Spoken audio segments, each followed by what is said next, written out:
அந்த மேய்ப்பர்கள் உடம்புல ஒரு விதமான வாசம் அடிச்சுட்டே இருக்கும். ஏன்னா அந்த ஆட்டுடைய வாசம்,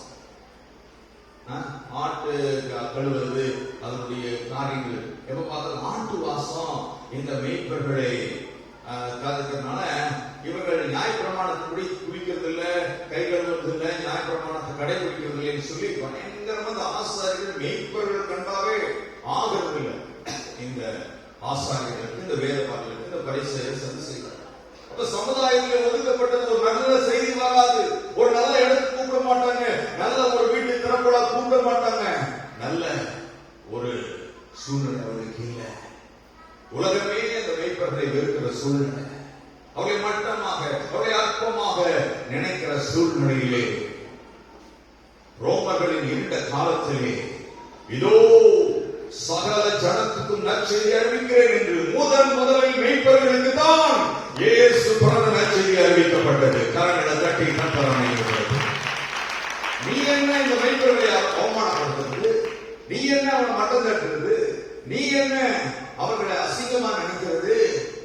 அவர்கள் சரியாக குளிக்கல, நாற்றம் அடிக்கிறது நீ நினைக்கிறையா? அந்த மேய்ப்பர்களை தேடி சர்வவல்லமையுள்ள தேவாதி தேவன் அவர்களுக்கு தான் அந்த நற்செய்தி அறிவிக்கப்பட்டது. கரங்களை பலமா தட்டி ஹல்லேலூயா, ஹல்லேலூயா. இந்த உலகம் ஜனங்களை வெறுக்குதுங்க. அநேக ஜனங்களை மட்டமா நினைக்கிறாங்க. சில பேர் அற்பமா, நீ எல்லாம் பாரு, நீ எல்லாம் பாரு, பார்த்தாவே முதல்ல திருப்பிடுவாங்க. ஐயோ இந்த ஜனமாக, இந்த ஜாதி ஆகாது, எவன் பக்கத்தில் உட்காரக்கூடாது, இவங்க மட்டியில் வரக்கூடாது, அவங்கள நான் கூப்பிட மாட்டேன்னு சொல்லி மட்டமாக யார் நினைக்கப்படுகிறார்களோ அவர்களை தேவன் அளவில்லாமல் நேசிக்கிறார், அளவில்லாமல் நேசிக்கிறார். பரதேசிகளை கர்த்தர் காப்பாற்றுகிறார். திக்கற்ற பிள்ளைகளை, விதவைகளை ஆதரிக்கிறார். கட்டுண்டவர்களை அவர் விடுதலையாக்குகிறார். சமுதாயத்திலே ஒதுக்கப்பட்டவர்களை, சமுதாயத்திலே தள்ளப்பட்டவர்களை ஆண்டவராகிய இயேசு கிறிஸ்து அவர்களுக்கு தான் நற்செய்தி. தேவாதி தேவர் தூதர்கள் உன்னதத்தில் தேவனுக்கு மகிமை உண்டாகட்டும், உன்னதத்தில் தேவனுக்கு மகிமை உண்டாகட்டும், இந்த பூமியிலே சமாதானம் பிரியமும் உண்டாகட்டும். கரங்களை தட்டி இந்த பூமியிலே சமாதானம் பிரியமும் உண்டாகட்டும். ஐயா வாழ்க, வாழ்க, உன் நாமம் வாழ்க, வாழ்க, உன் நாமம் வாழ்க. ஐயா வாழ்க, வாழ்க, உன் நாமம் வாழ்க. ஐயா வாழ்க, உன் நாமம் வாழ்க. இந்த தவியின் ஊரிலே இயேசு ராஜாவாய் கரங்களை தட்டி எல்லாம் சேர்ந்து இந்த இயேசு ராஜாவாய் வந்து துதித்தார்.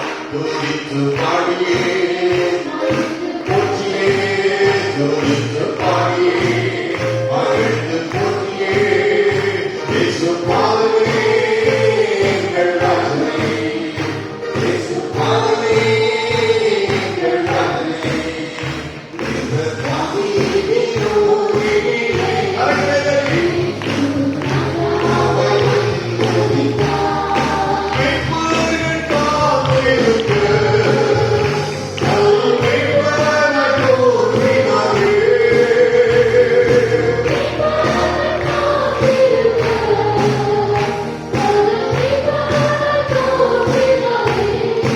உலகை தேடினீரே, இயேசு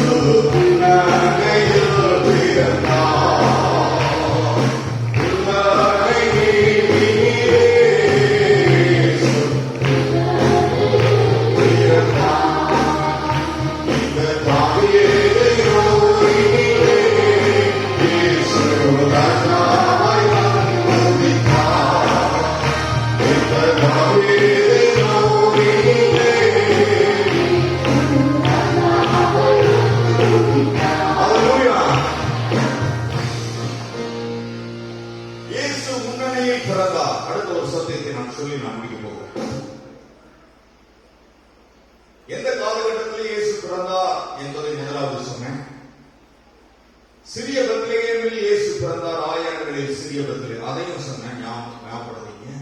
எப்ராத்தாவுடைய அர்த்தத்தை நான் சொன்னேன். மேய்ப்பர்கள் எந்த லிஸ்ட்லே கடைசி லிஸ்ட்ல இருந்தாங்க, அவர்களுக்கு மாத்திரம் அறிவிக்கப்பட்டது என்று சொல்லி நான் சொன்னேன். அதாவது வானசாஸ்திரிகளாக விஞ்ஞானிகளுக்கு நட்சத்திரம் காணப்பட்டது ஜஸ்ட் ஒரு ஷோ அல்லது ஒரு அடையாளம். ஆனால் தேவதூதர்களே வந்து பேசியிருக்கிறார்கள். மேய்ப்பர்களை தேவன் அவ்வளவாய் முக்கியப்படுத்தி உயர்த்தி பேசியிருக்கிறார். கரங்களை வைத்து இந்த சத்தியத்தை நீங்கள் அறிந்து கொண்டீர்கள். இன்னொரு காரியத்தை நான் சொல்லி நான் இந்த பிரசங்கத்தின் முடிவுக்குள்ளாக வருகிறேன்.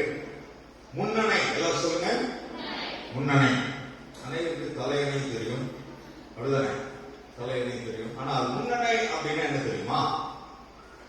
இஸ்ரேல் நாட்டில் அன்பானவர்களே, ஒரு ஆடு பலி செலுத்த வேண்டும் என்றால் அந்த ஆட்டுக்குட்டி பிறந்த உடனே அந்த ஆட்டுக்குட்டி பழுது இல்லாமல் இருக்கணும். 3 நாள் செக் பண்ணுவாங்க அந்த ஆட்டை. ஏதாவது பழுது இருக்கா, கண்ணிலேயோ காதுலையோ மூக்கிலையோ அது வாயிலையோ அது பார்வையிலையோ ஏதாவது பழுது இருக்கிறதா, டேமேஜ் இருக்கான்னு சொல்லி 3 நாட்கள் செக் பண்ணுவாங்க இஸ்ரேல் நாட்டில். அப்படி செக் பண்ணி ஒரு கற்குவியல் மாதிரி ஒரு கோபுரம் செய்து அதுக்கு கீழே குழி தோண்டி ஒரு குழந்தை படுக்கிற அளவுக்கு அந்த அல்லது ஒரு ஆட்டுக்குட்டி வைக்கிற அளவுக்கு ஒரு குழி வெட்டிடுவாங்க. அந்த பெட்டி வச்சுக்கிறாங்கல்ல, இந்த சவப்பெட்டி வைக்கிற மாதிரி ஒரு ஆட்டுக்குட்டி வைக்கிற அளவுக்கு ஒரு குழி தோண்டிருக்கும். கீழே மேல கற்குவியல், அதுக்கு கீழே குழி தோண்டி அந்த குழியை வந்து வெள்ளை அடிச்சுருவாங்க. வெள்ளை அடிச்சு என்ன பண்ணுவாங்கன்னா, இந்த பலி செலுத்த போகிற ஆட்டுக்குட்டிய 3 நாள் நல்லா செக் பண்ணி அந்த குழிக்குள்ளே வைத்து விடுவார்களாம். அந்த குழியிலே வைக்கப்படுவதுதான் அதுக்கு பேர் தான் முன்னணை. சொல்லுங்க, முன்னணி.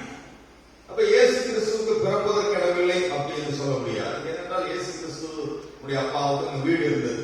அது சொந்த ஊருக்கு தான் வந்துக்கிறாங்க. அங்க வீடு இருந்தது. வெளிவழியா அந்த வீடு யாரும் எடுத்துக்கொள்ள முடியாது.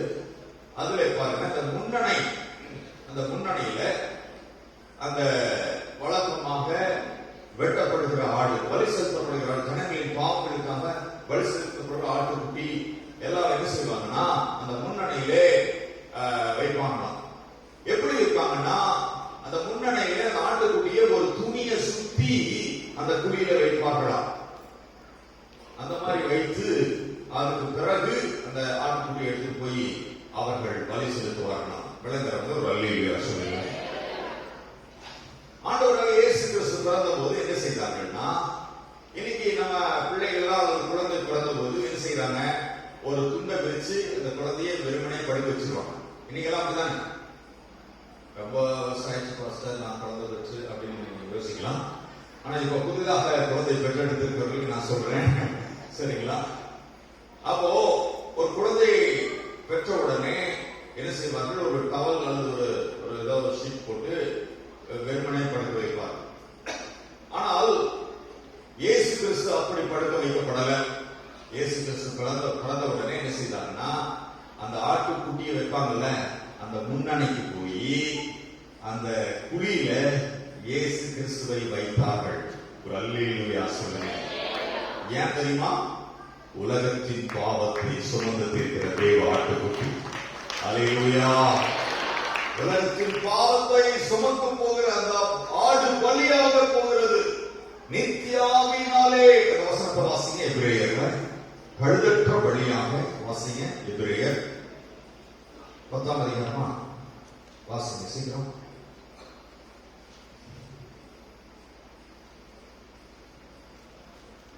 எபிரேயர் 9ஆம் அதிகாரம் 14வது வசனம்.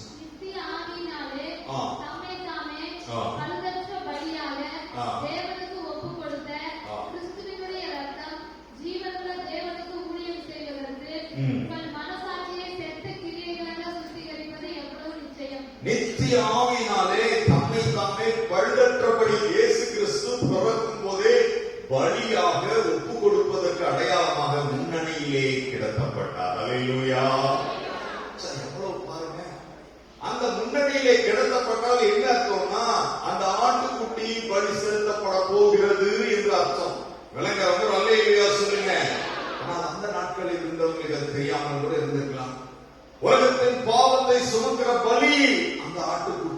அந்த இயேசு கிறிஸ்து சாபத்தை தீர்க்கிற பலி, ஜனங்களுடைய நோய்களை ஏற்றுக்கொண்டு அழிக்கிற பலி, சுகமாக்குற ஒரு பலி, ஜனங்களுடைய கஷ்டங்களை நீக்குகிற, துக்கங்களை நீக்குகிற, வேதனையை நீக்கிற பலியாக வெட்டப்பட போகிற, ரத்தம் சிந்தப்பட போகிற அந்த பலியாக இயேசு கிறிஸ்துவை முன்னணியில் கிடத்தினார்கள். கரங்களவை எப்படி ஒரு நோக்கம் இயேசுக்கு. இவர்கள் சத்திரத்தை இடமில்ல அப்படியெல்லாம் போய் முன்னணியில் கிடத்தல. அவர் வெட்டப்பட போகிறார் பாவத்திற்காக, சாபத்திற்காக அவர் துவம்சம் செய்யப்பட போகிறார். ரத்தம் சிந்தப்பட போகிறது. கெத்செமனே தோட்டத்திலே உச்சம் தலை முதல் உள்ளம் கால் வரைக்கும் அவருடைய வேர்வை ரத்தமாக வெளிவந்தது. ரத்த பலி ஒப்பு கொடுக்க போகிறார் என்று சொல்லப்படுவதற்கு அடையாளமாக அவர் முன்னணியிலே கிடத்தப்பட்டார். எவ்வளவு நல்ல நோக்கம். இன்னைக்கெல்லாம் பாருங்க, திருவிருந்தில் சரியா கூட அசால்ட்டா எடுக்கிறாங்க. அந்த திருவிருந்து அன்பானவர்களே, அவருடைய ரத்தத்தை நாம பானம் பண்றோம். அவருடைய சரீரத்தை பிட்டு பிட்டு எல்லா உலகத்தில் இருக்கிற ஜனங்கள்லாம் பிச்சு பிச்சு பிச்சு அவர் ஒண்ணுமில்லாம போனார். சிலுவையில எல்லாருமே பிச்சுட்டாங்க அந்த சரீரத்தை. நமக்கு ஜீவன், ஆனா அவருக்கு உயிர் போச்சுங்க. அந்த பலிக்கு அடையாளமாக குழந்தையாக இருக்கும் போதே அவர் வெட்டப்பட போகிறார், ரத்தம் சிந்தப்பட போகிறார், உலகத்தின் பாவத்தை சுமந்து தீர்க்கப்பட போகிறார் என்பதற்கு அடையாளமாக இயேசு முன்னணியில் கிடத்தப்பட்டார். எவ்வளவு பெரிய நற்செய்தி. கரங்களை வைத்து அல்லேலூயா சொல்லுங்க. இயேசு கிறிஸ்துவுக்கு இம்மானுவேல் என்று பெயரிட்டாங்க. இம்மானுவேல் என்றால் தேவன் நம்மோடு இருக்கிறார். அல்லேலூயா. சத்தம் அல்லேலூயா சொல்லுங்க. பழைய பாட்டுல கிதியோன் என்ற மனுஷர் தான். அந்த இஸ்ரவேல் ஜனங்கள் மீதியாளுடைய ஆட்சிக்கு கீழே அவர்கள் அடிமைப்பட்டார்கள். இஸ்ரவேல் ஜனங்கள் உடனே கர்த்தருடைய தூதன் கிதியோனுக்கு தோன்றி, பராக்கிரமசாலியே, கர்த்தர் உன்னோடு இருக்கிறார். உடனே கிதியோன் சொன்னா, கர்த்தர் எங்களோடு இருந்தா இவ்வளவு தோல்வி வருமா, இவ்வளவு பிரச்சனை வருமா, இவ்வளவு வியாதி வருமா, இவ்வளவு போராட்டம் வருமா அப்படின்னு புலம்புறார். கிதியோன் புலம்புறார். நீங்க நிறைய பேர் அப்படிதான் சொல்றாங்க. கர்த்தர் எங்களோடு இருந்தா இவ்வளவு பிரச்சனை இருக்குமா, இவ்வளவு கஷ்டம் இருக்குமா, இவ்வளவு கடன் இருக்குமா, இவ்வளவு வேதனை இருக்குமா நீங்க நினைக்கலாம். ஆனா கர்த்தருடைய வார்த்தை சொல்லி கர்த்தர் எங்களோடு இருக்கிறார். இம்மானுவேல் நமக்காக பிறந்திருக்கிறார். கரங்களை வைத்து அல்லேலூயா சொல்லுங்க. நீங்க எந்த சூழ்நிலை இருந்தாலும் பரவாயில்ல, ஆனா கர்த்தருடைய வார்த்தை சொல்கிறது கர்த்தர் உங்களோடு இருக்கிறார். நான் உங்களை விட்டு விலகவில்லை. இம்மானுவேல் என்றால் தேவன் நம்மோடு இருக்கிறார். கரங்களை வைத்து அல்லேலூயா சொல்லுங்க. ஐயோ, நான் இந்த மாதிரி பண்ணிட்டேன், நான் அந்த மாதிரி பண்ணிட்டேன், இந்த மாதிரி பண்ணிட்டேன் நினைச்சிருக்கலாம். ஆனாலும் நீங்க பாவம் செய்யும் போது தேவன் உங்களோடு இருந்தாரா, போய்விட்டாரா? ஹலோ, நீங்கள் பாவம் செய்யும் போது தேவன் உங்களோடு இருந்தாரா, போய்விட்டாரா? இப்போ இருக்கிறாரா? பாவத்தை பார்த்தே இருக்காரா? துக்கப்படுறார். வெளியிட்டா அந்த பிரதருக்கு எல்லாம் கை தட்டி பார்ப்போம். அல்லேலூயா. இயேசு கிறிஸ்து மரித்து உயிரோடு எழுந்து பரலோகம் போறதுக்கு முன்னால் ஒரு வார்த்தை சொன்னாரு. இதோ உலகத்தின் முடிவு நான் உங்களோடு கூட இருக்கிறேன்னு சொன்னார். அப்படின்னு சொல்லிட்டு என்ன பண்ணிட்டாரு? எஸ்கேப் ஆயிட்டார். அப்படியா?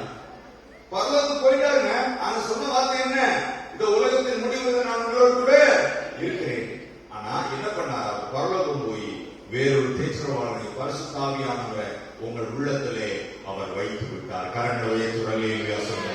என்றென்றைக்கும் தன்னுடைய எல்லாம் சொல்லுங்க. என்றென்றைக்கும் உங்கள் உள்ளத்திலே தங்கி இருக்கும்படியாக பரிசுத்த ஆவியானவர் என்றென்றைக்கும் உங்கள் உள்ளத்திலே வாசம் பண்ணுகிறார். கரங்களை வைத்து அல்லேலூயா சொல்லுங்க. கர்த்தருக்கு விரோதமான காரியம் செய்யவே கூடாது. அது மீறி தப்பி தவறி செஞ்சிட்டீங்கன்னா கூட அவர் உங்களை விட்டு போக மாட்டார். அவர் உங்களுக்குள்ளே துக்கமாக வேதனையோடு இருப்பார். இன்னைக்கு மனம் திரும்பியா, நாளைக்கு மனம் திரும்பியா, நாளைக்கு அடுத்த வாரம் திரும்பியா சொல்லி காத்து கொண்டு துக்கத்தோடு இருப்பார். அதனாலதான் மீட்கப்படும் நாளுக்கென்று முத்திரையாக பெற்ற பரிசுத்த ஆவியை துக்கப்படுத்தாதீர்கள். உங்கள் கிரியைகளினாலே துக்கப்படுத்தாதீங்க. ஆனால் அவர் என்றென்றைக்கும் உங்களோடு கூட இருக்கிறார். அதான் இன்னைக்கு கிறிஸ்துமஸ் நற்செய்தி. கரங்களை தட்டி எல்லாரும் ஆண்டவருக்கு நன்றி சொல்லுவோம். இம்மானுவேல், எல்லாம் சொல்லி இம்மானுவேல், தேவன் நம்மோடு இருக்கிறார். பக்கத்துல கை குலுக்கி சொல்லுங்க சந்தோஷமா, கர்த்தர் உங்களோடு இருக்கிறார். கர்த்தர் உங்களை விட்டு விலகுவதும் இல்லை, உங்களை கைவிடுவதும் இல்லை. ஹalleluya. இன்னைக்கு நற்செய்தி என்ன? அநேக சத்தியங்களை சொன்னேன். இந்த கிறிஸ்துமஸ் நாளிலே கடைசி நற்செய்தி என்ன? கர்த்தர் உங்களோடு இருக்கிறார். ஹalleluya. ஒரு உதாரணம் சொல்றேன். உங்க பாக்கெட்ல, வலது பாக்கெட்ல 5 லட்சம் ரூபாய், இடது பாக்கெட்ல 5 லட்சம் ரூபாய் இருக்குது. நீங்க எங்க போகணும்? மெட்ராஸ் போய் உங்க மாமாவுக்கு கொடுக்கணும் அப்படின்னா நீங்க கவனமா இருப்பீங்களா, அசால்ட்டா இருப்பீங்களா? ரொம்ப கவனமா இருப்பீங்க. பஸ் நிக்குது, விழுப்புரத்துல நிக்குது, இறங்கி டீ குடிச்சு போறாங்க, நீங்க என்ன செய்ய மாட்டீங்க? அடிக்கடி தொட்டு தொட்டு திருடனுக்கு சந்தேகம் வர்ற மாதிரி என்ன செய்வீங்க? 5 லட்சம் இருக்கா, 5 லட்சம் இருக்கா, அங்க போய் கொடுக்கிற வரைக்கும் ஒரு எச்சரிக்கை. அதே மாதிரி இயேசு ரத்தத்தாலே நீதிமான்களாக்கப்பட்டிருக்கிறீங்க, பாவத்தை குறித்து கவனமா இருக்கணும். அல்லேலூயா. ஐயோ, நான் இந்த வார்த்தை பேச மாட்டேன், இந்த பாவத்தை செய்ய மாட்டேன், நான் சண்டைக்கு வர மாட்டேன், இந்த அசிங்கமான காரியத்துக்கு வர மாட்டேன்னு சொல்லிட்டு நீங்கள் கவனமாக இருக்கணும். கர்த்தர் உங்களை நீதிமானா மாற்றிருக்கிறார். என்றென்றைக்கு பரிசுத்த ஆவியானவர் உங்களுக்குள்ளே தங்கி இருக்கிறார். இம்மானுவேல். எல்லாம் சொல்லுங்க, 3 முறை சத்தமா கரெக்டா சொல்லுங்க. இம்மானுவேல், இம்மானுவேல், இம்மானுவேல் நம்மோடு இருக்கிறார். ஒரே ஒரு கவிய சரி நான் ரெண்டும் பாடுவாங்க, இம்மானுவேல். அந்த பாட்டை எல்லாரும் கரங்களை தட்டி பாடுவோம். அதை தொடர்ந்து கலை நிகழ்ச்சிகள் நடக்கும். கர்த்தர் நம்மை ஆசீர்வதிப்பாராக. ஆமென். ஹalleluya. இந்த பாட்டு முடிஞ்ச ஒரு சின்ன ஜெபம் பண்ணிடுறேன். கர்த்தர் இந்த செய்தியின்படி நம்மை ஆசீர்வதிக்க முடியாது.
கர்த்தர் நல்லவரும் நன்மை செய்கிறவருமாயிருக்கிறது. வானாதி வானங்கள் கொள்ளாத தேவாதி தேவனுடைய குமாரனாக இயேசு கிறிஸ்து மனித கோலமாகி மனு உருவாய் வந்து இந்த மேய்ப்பர்களுக்கு அற்பமாய் எனப்பட்ட மேய்ப்பர்களுக்கு நற்செய்தியை சொல்லி புல்லணையில் முன்னணியில் பிறந்து பாவ சாப நோய்களை தீர்க்கும்படியாக பலிகடாவாக ஒப்புக் கொடுக்கப்பட்ட எராண்டவராக இயேசுவே உமக்கு ஸ்தோத்திரம் ஆண்டவரே. இயேசுவின் தாழ்மை எனக்கு உண்டாயிருக்கிறது என்று சொல்லி நாங்கள் சொல்லிக் கொடுப்போம். அதே போல சப்பா மரண வரையிலும் கீழ்ப்படிந்து பிதாவின் ஸ்தானத்தை விட்டு இறங்கி வந்து மனக்குளமாகி தாழ்மையின் ரூபமானார் என்று வேதம் சொல்கிறது. அந்த இயேசுவின் தாழ்மை ஒவ்வொருவருக்கும் உண்டாயிருக்கிறது தகப்பனே. அந்த ரட்சிப்பு ஒவ்வொருவருக்கும் உண்டாயிருக்கிறது தகப்பனே.